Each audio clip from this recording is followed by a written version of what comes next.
నేను 3వ తరగతి చదువుతున్నాను.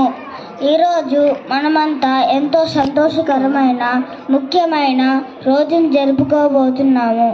అదే మన స్వాతంత్ర దినోత్సవం. 1947 ఆగస్టు 15న భారతదేశం బ్రిటిష్ వారి పరిపాలన నుండి విముక్తి పొందింది. మనం మన దేశం కోసం పోరాడిన వీరులందరినీ స్మరించుకోవాలి.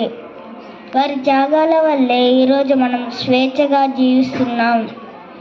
స్వాతంత్రం అంటే కేవలం ఒక దేశం మరొక దేశం నుండి విడవడం మాత్రమే కాదు.